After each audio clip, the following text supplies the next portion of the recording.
Good afternoon, I'm Malcolm Jordan and this is your Midday News Fix for Thursday, the 16th of April.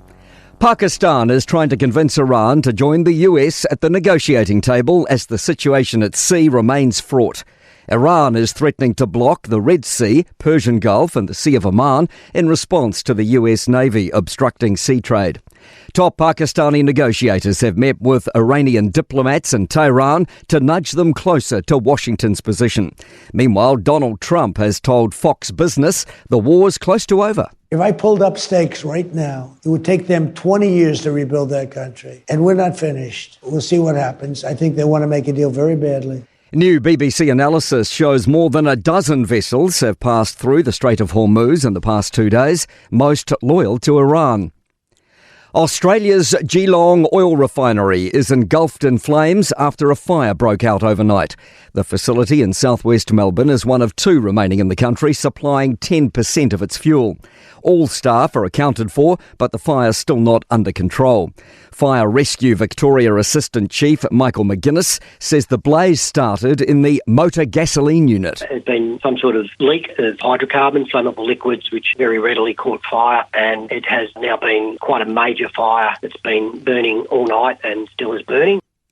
Transporting New Zealand says looming Cook Strait ferry disruptions are no surprise. A Kiwi Rail briefing shows scheduled maintenance will reduce the Inter-Islander service to one ship for more than 100 days in 2027.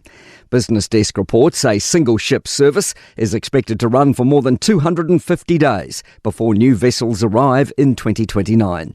Transporting Chief Executive Dom Kalassi is concerned there could be disruptions lasting months. You can do everything you can to ensure reliability. A vessel can still break down, and if it does, the supply disruption will be severe. A warning, the research gap is widening with comparable nations. The Save Science Coalition's new report highlights the stories of scientists who have moved overseas trying to find work after being made redundant. Spokesperson Ben Wiley van Eerd says more than 700 scientific roles have been lost in the past 2 years after the government's reshuffling of organisations and funding. What's more concerning to us is the fact that overall the number of jobs has gone down, the amount of funding has gone down, and there's no sign of those being brought back up in the future. It's still a tale of two islands with the release of new house price data. The Real Estate Institute's house price index dropped 0.3% last month and is almost 15% below where it was in late 2021. Auckland prices have dropped 1.2% in a year and are 22% below their peak.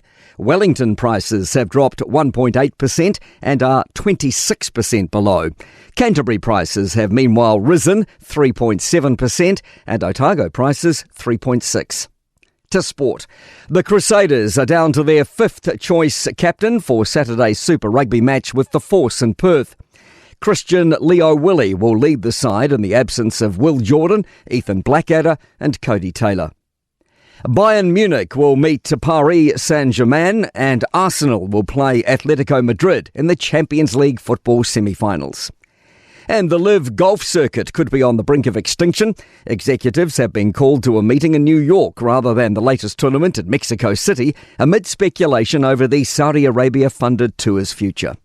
I'm Malcolm Jordan. That's your latest news fix. We'll be back with the next update at 5 p.m. from the Newstalk ZB newsroom.